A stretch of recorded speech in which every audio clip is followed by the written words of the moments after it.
3 eleições no prazo de um ano, o Observador transforma-se no palco do cenário eleitoral.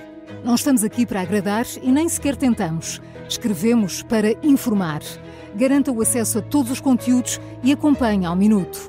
3 eleições, uma assinatura, toda a informação. Assina em observador.pt, agora com 49 € de desconto.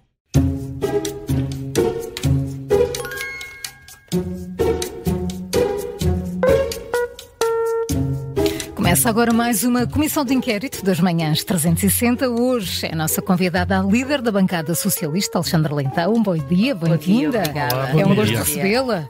Temos 5 perguntas. Já sei que sabe como isto funciona, não é? Sim. São 5 perguntas, por cada resposta acerta 5 pontos. Se pedir ajuda e acertar, recebe 2. Esta semana, João Coutinho de Figueiredo fez 19 e ontem o José Manuel Pereza fez 15. Portanto, a fasquia está aqui entre os 15 e 19. A meio da tabela. Meio da tabela.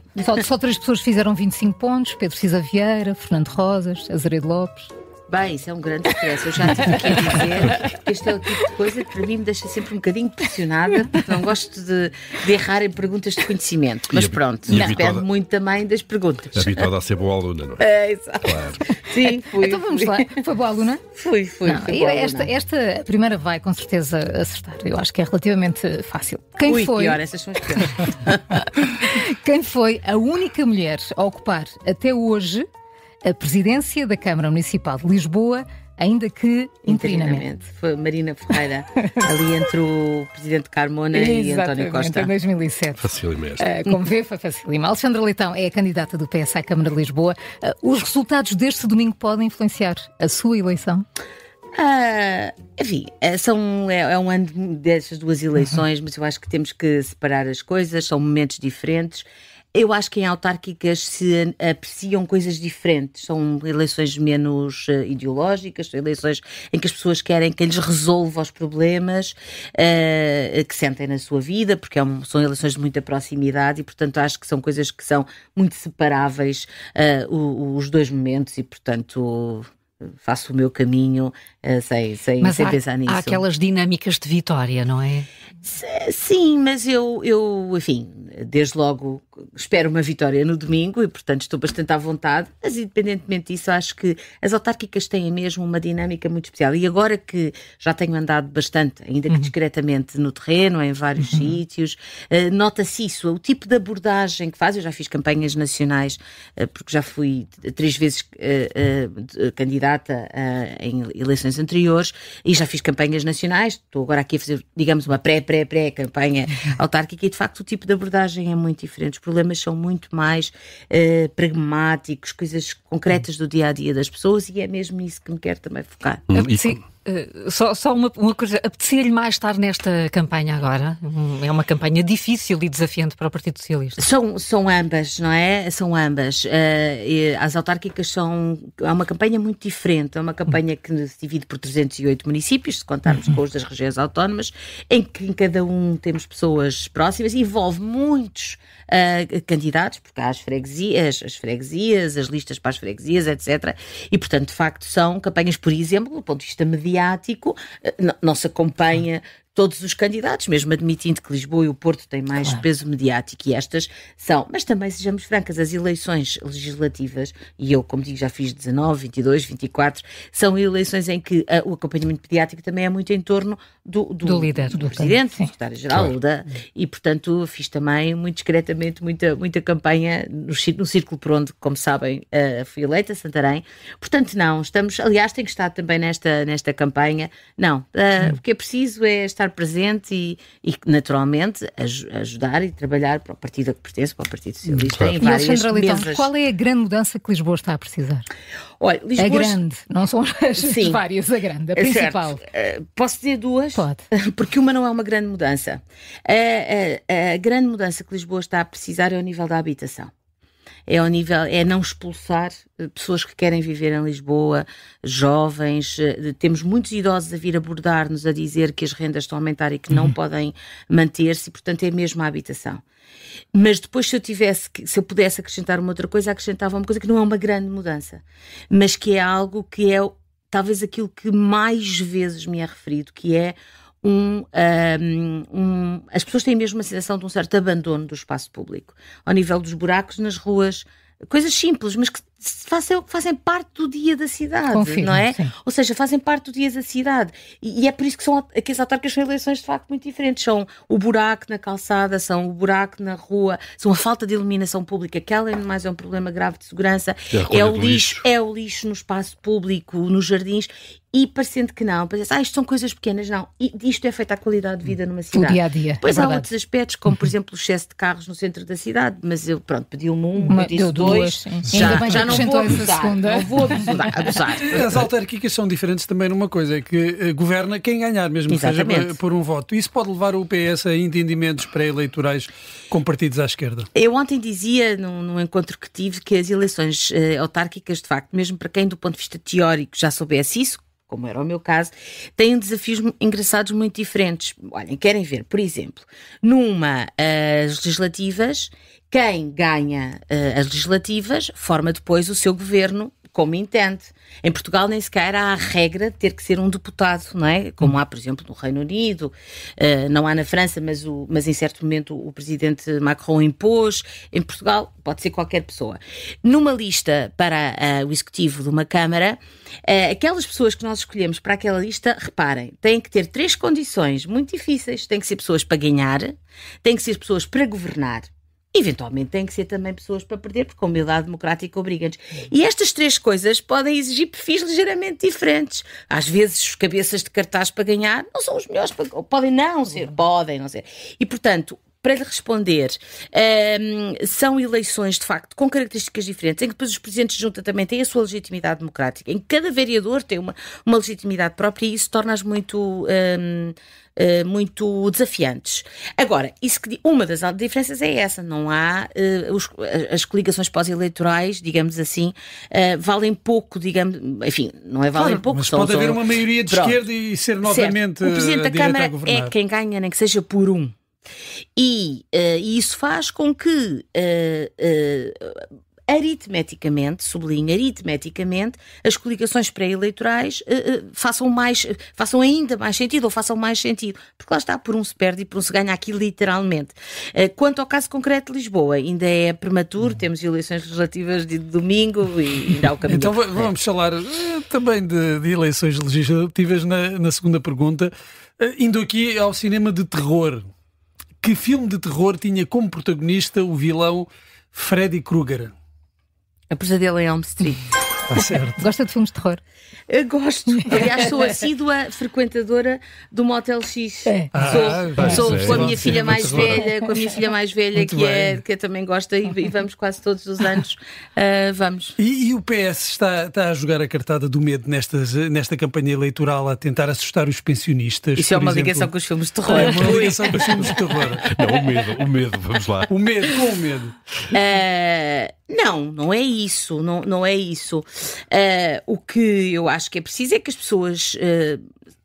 vamos lá ver, ao contrário das autárquicas, as eleições legislativas têm uma componente, enfim, de visão para uma série de setores, para o país. E na verdade, há um conjunto de medidas que poderão vir a ser tomadas se a AD ganhar as eleições e, sobretudo, se depois fizer coligações ou entendimentos com o IEL. E eu não são papões do ponto de vista que eu esteja a inventar, basta ir ver o programa da IEL, e que tem a ver, por exemplo, com opções para o SNS, de utilização de vales, que obviamente vão descapitalizar o SNS, tem a ver com algumas opções para a escola pública, com a redução ao mínimo da administração pública, e isso estão lá, quer dizer, estamos apenas a alertar para coisas que estão no programa de uma força política que, se unida a outra força política, pode ter um determinado efeito. A privatização da Segurança Social preocupa-nos muitíssimo, enfim, pelas razões que vários outros colegas de partido já o disseram. Mas não acha que essas medidas, se quiser, mais radicais da IEL podem ficar na gaveta numa eventual coligação pós-eleitoral? Pois, mas é isso que nós pré-eleitoralmente, nós cidadãos, pré-eleitoralmente não sabemos exatamente, não é? E, portanto, admitindo, obviamente, que quando há coligações pré- ou pós-eleitorais, há assistências de parte a parte, temos algum receio, até porque, no caso da privatização da segurança social, já temos agora mesmo, portanto, antes da coligação se a houver, já temos alguns indícios nesse sentido, designadamente as pessoas que estão à frente da comissão que foi incumbida de olhar para esta matéria. Portanto, não é falar de uma coisa em que estejamos a efabular ou a trazer papões que não existem. Parece ser mesmo uma orientação que, enfim, se as pessoas escolherem, coisa que eu duvido que o façam, mas se escolherem, escolherão. Mas, na verdade, é preciso que tenham essa noção antes, para que a votação, o voto, seja informado. Mas o PS tem perdido algum ímpeto reformista? Tem alguma capacidade de atrair o eleitorado mais jovem? Isso tem-se visto nos últimos tempos? Vamos lá ver, eu separaria as duas questões, reformista e eleitorado jovem. Eu a questão do eleitorado jovem, acho que há vários fatores que influenciam, fatores que às vezes têm pouco ou menos a ver com o conteúdo do que aquilo que se pensa, tem a ver com a forma como se chega.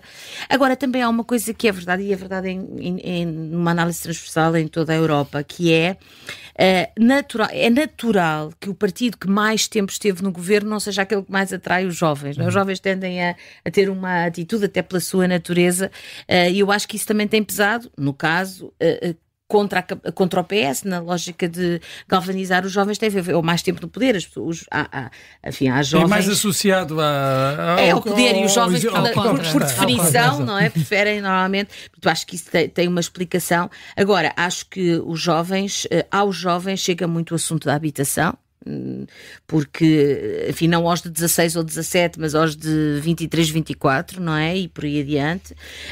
E acho que tem a ver com essa questão de ter estado mais tempo no governo, e acho que isso é normal, mas é um trabalho que o Partido Socialista tem que fazer e está a fazer. Muito bem, seguimos em frente. Mais uma pergunta. Mais uma pergunta. 10 pontos, está a fazer o programa até já. Eu acho que fizemos isto muito fácil. Esta também, acho que sim. Esta é fácil, pelo menos, entender. Quantos líderes já teve o PS desde a fundação? Podemos contá-los. Tive 10, acho eu. Deixa-me que eu conto. É melhor contar. Vou contar, espera aí. Mário Soares. Vou dizer por ordem. Sem ser por ordem? Vou tentar mais dizer difícil. Por ordem. Okay. Talvez. Mário Soares, António Guterres, Vítor Constâncio, Jorge Sampaio, Ferro Rodrigues... a seguir a Soares logo. Está-me a faltar um ali no meio, não é? Antes de Constâncio. Era uma das figuras mais... Um grande parlamentar, perito a fazer leis, a escrever leis, dizia-se. Fazia uma lei. Almeida Santos. Esse mesmo. Almeida Santos. Portanto, vou em 6, certo? 6. Depois, José Sócrates, António José Seguro, António Costa, Pedro Nuno Santos. São 11? São 9. São 9? Então olha, eu contei mal. Então, contei 9. Mário Soares, Almeida Santos, António Guterres, Vítor Constâncio, Jorge Sampaio, António Costa, saltei, José Sócrates, António José Seguro, António Costa e Pedro Nuno Santos. Não. É isso mesmo. Não. Está certíssimo. De contar com e todos nomeados. Porque nós não temos assim tantos, na verdade. O Partido Socialista é dos mais estáveis. É dos mais estáveis, temos essa característica. Comparando ali com os vizinhos lá do PSD, a coisa é muito estável. Não teve mais, mas não me perguntem quantos são, que eu não sei. Não teve muitos e não teve nenhuma mulher até agora. É um facto. Pois, é uma boa deixa, não é? Essa é uma porta que não fecha, Alexandre Leitão, a eventual liderança do PS. E a frase que a persegue, não é? Pois. Não fecho nenhuma porta na idade que tenho, mas neste momento isso não é assunto.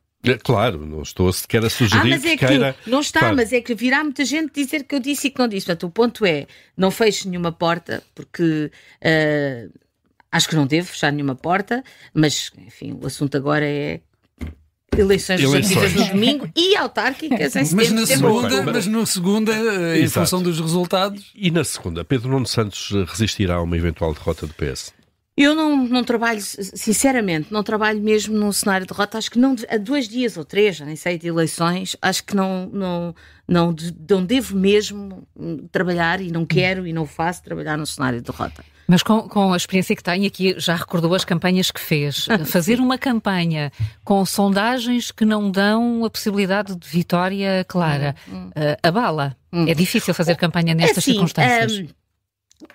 Racionalmente, é de facto um facto que as sondagens, que se virmos um historial até relativamente longo, enfim, embora recente, nos últimos, o Partido Socialista é de facto, em regra, tem sido sempre, factualmente, subestimado em sondagens. Até na maioria absoluta de António Costa. Até na maioria absoluta, não é? Na véspera, ou na antevéspera, ou na antevéspera da maioria absoluta, havia uma sondagem que dava a vitória ao PSD, ainda que não por muito, e houve uma maioria absoluta.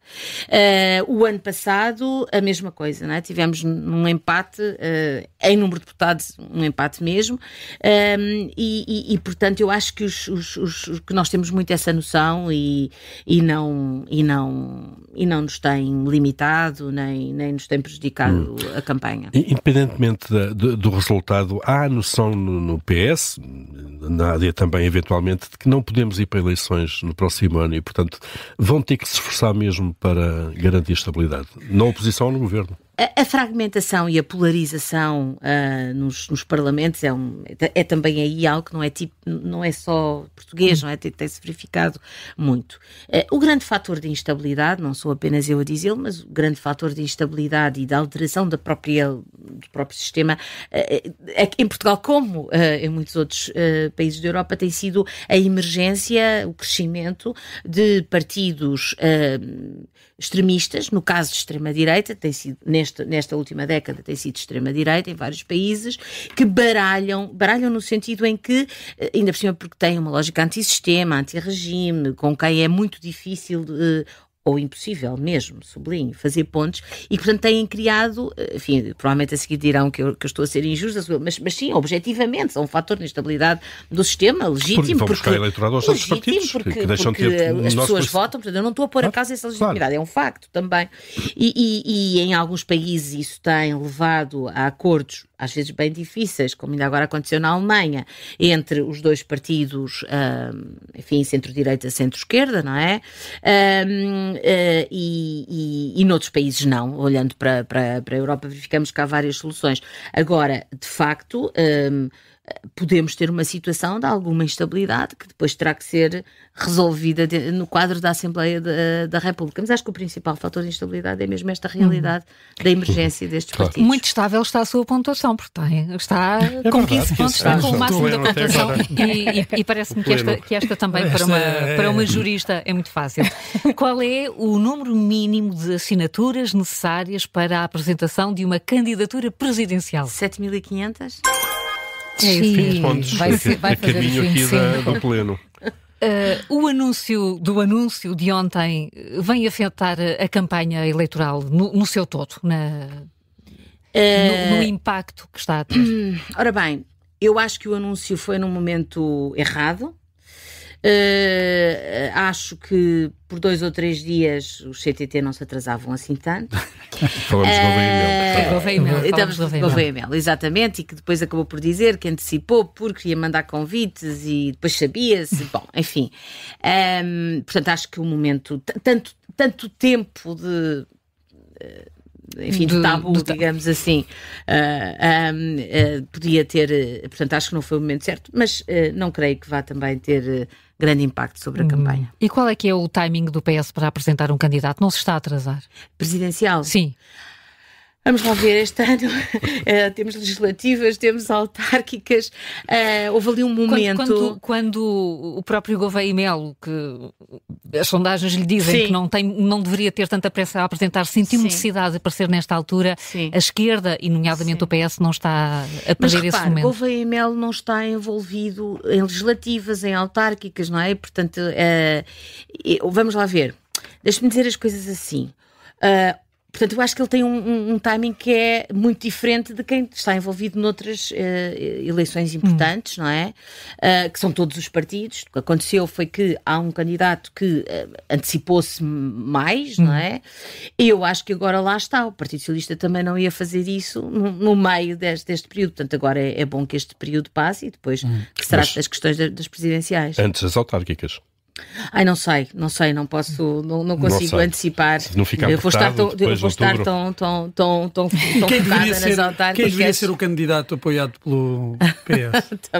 também não vou pôr aqui as presidenciais em cima da mesa quando já eleições legislativas. Sim, já se falou. Aliás, José Seguro, António Vitorino. Aliás, houve aqui um momento, creio que antes da moção de confiança, não sei, em que de facto as presidenciais emergiram como o grande assunto, não foi? Houve ali um momento até eu achei um bocadinho extemporâneo por antecipação, em que de repente se falou muito em presidenciais. Depois entramos no processo das legislativas. A realidade veio por tudo. Exatamente. E portanto, isso também às vezes acontece muito. Portanto, vamos com calma ver o que acontece depois. E com calma vamos também aqui a caminho agora estou entusiasmada para o pleno. A caminho do pleno. Nesta, não sei, deixa ver. É mais difícil. Mas 20 já vou satisfeita. Já é o melhor da semana. Está na galeria. Alexandra Leitão é da Faculdade de Direito de Lisboa, fez toda a sua formação lá, foi lá professora também, e a pergunta é quem é o autor do edifício que desde 1957 alberga a faculdade, um daqueles grandes é um dos grandes nomes da arquitetura. Daquele meado de século. Se não é óbvio, pode pedir ajuda. Pois. Exatamente. Risque. Nós estou a pensar que era uma pergunta sobre assim, um professor mais iminente ou assim, que se arriscar e acertar, se faz os 25 e pedir ajuda, faz os 22. É verdade. É entre os 25 e os 22. E quem seria? Sebas Martínez? Marcelo Caetano.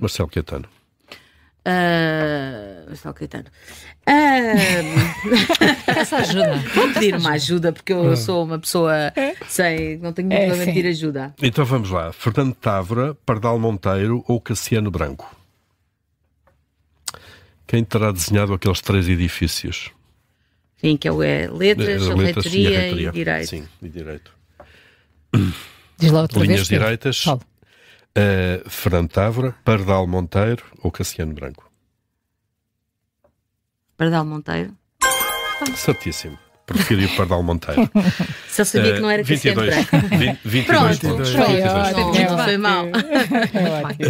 Alexandra Leitão é doutorada em Direito, tem uma longa carreira académica como professora, portanto é um meio que conhece bem.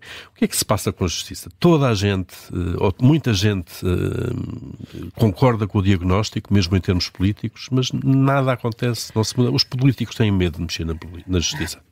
A justiça é um assunto difícil. Eu já tive a oportunidade até de escrever sobre isso para aquelas coletâneas sobre o Estado da Nação, que o até publica, salvo erro, no ano de 23. Porquê que é uma área tão difícil de abordar? Em primeiro lugar, porque ao contrário de todas as outras, não é? Quando falamos de saúde, de SNS, seja saúde pública ou privada, quando falamos em escola, em educação, todas as outras, esta tem uma garantia constitucional, porque tem que ter e porque tem que se manter, que é a ideia da independência dos poderes, da separação e independência dos poderes, que no caso da magistratura judicial é uma independência total. E isso é basilar num Estado democrático, num Estado de Direito democrático, e qualquer coisa que se faça que possa sequer parecer que põe isso em causa é um problema e mina totalmente a ideia de Estado de Direito.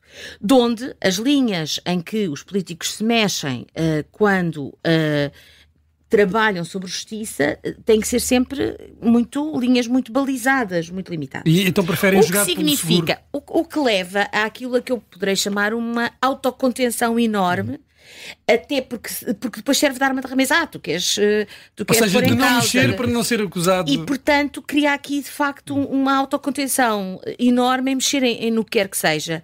E depois ainda há outra coisa. E depois, às vezes, mexe sempre num determinado sentido e depois recuar ou mexer é difícil. Portanto, é, de facto, uma área difícil. Depois tem um outro problema. E esse até, enfim, que já não é tão político. É uma área com uma componente técnica e científica muito pesada, não é?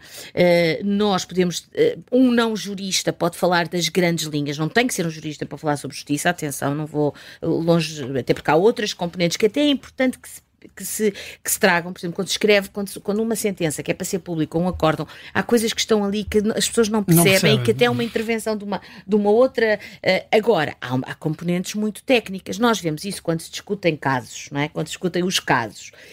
Às vezes diz, foi decretada a Previdência Cautelar, não foi nada, foi aceito, ainda não foi decretada. Mas isso já foi, não é? Pronto. Portanto, essa componente técnica, e nós juristas tendemos a ficar muito presos no bom sentido ao tecnicismo, que não passa para a maior parte da opinião pública. E por isso, como gera alguma incompreensão na opinião pública, também é difícil mexer. É, de facto, uma área difícil. Mas esse estado de coisas, e muito rapidamente, a Maria João já está aqui a abrir os olhos. Não.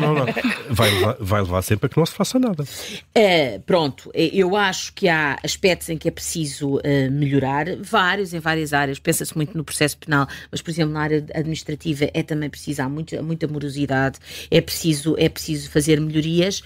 Agora, como eu tenho dito muitas vezes, se calhar até uma boa forma de terminar, é mesmo uma área onde um pacto de regime se justifica.